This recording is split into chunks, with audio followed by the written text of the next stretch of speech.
कठिन समय में भी हम खुश कैसे रहें, पॉजिटिव कैसे रहें? किसी ने प्रश्न किया है।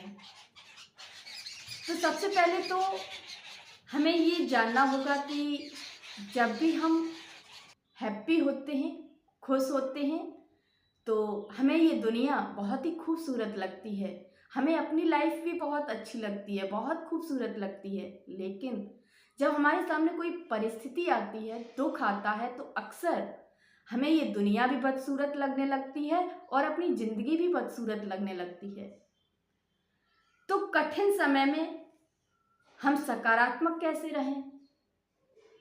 जब भी कठिन समय आता है तो अक्सर बुरे विचार मन में आने ही लगते हैं। हम अपने जीवन से हार मानने की कोशिश करने लगते हैं। लेकिन इतना याद रखें कि जब भी बुरा समय आता है, कठिन समय आपके समक्ष आता है, तो वो समय आपको बहुत कुछ सिखाने के लिए आता है और साथ ही साथ आपके व्यक्तित्व का निर्माण करने के लिए आता है।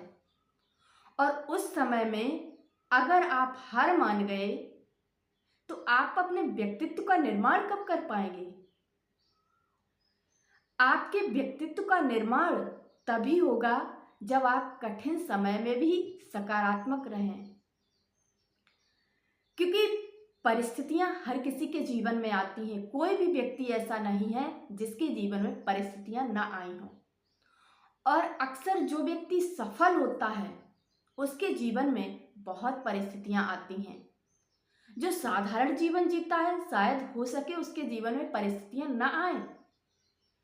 लेकिन जो एक विशेष जीवन व्यतीत करता है, एक महानता की ओर जाने का एक दृढ़ संकल्प लेता है, उसके जीवन में परिस्थितियां बहुत आती हैं। और उन परिस्थितियों में ही उसको ये भी ज्ञात होता है कि उसके जीवन का महत्व क्या है, हमारे जीवन की वैल्यू क्या है, ये हम सीख पाते हैं। और अगर हम उसी वक्त हार मान जाएं, तो भगवान भी हम पर भरोसा नहीं करेगा। क्योंकि भगवान को भी उन बच्चों पर नाज होता है जो हर परिस्थिति में खुद को संभाल लेते हैं और एक नेक व्यक्तित्व का निर्माण करके बाहर निकलते हैं। क्योंकि कहते हैं कि जब परिस्थितियां आती हैं, तो जो दृढ़ संकल्प से आगे बढ़ता है, जो अंदर से स्ट्रांग होता है, वो संवर जाता है। और बाकी जो नहीं मजबूत होते हैं, वो बिखर जाते हैं। तो परिस्थितियों का आना तय है, ये तो आप मानकर चलिए।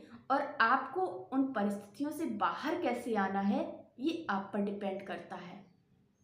हार मानकर बैठना है या विजेता बनकर के बाहर आना है। तो हमें अगर कुछ करना है, तो सबसे पहले तो अंदर से स्ट्रांग होना होगा और उसके लिए आपको मेडिटेशन करना होगा।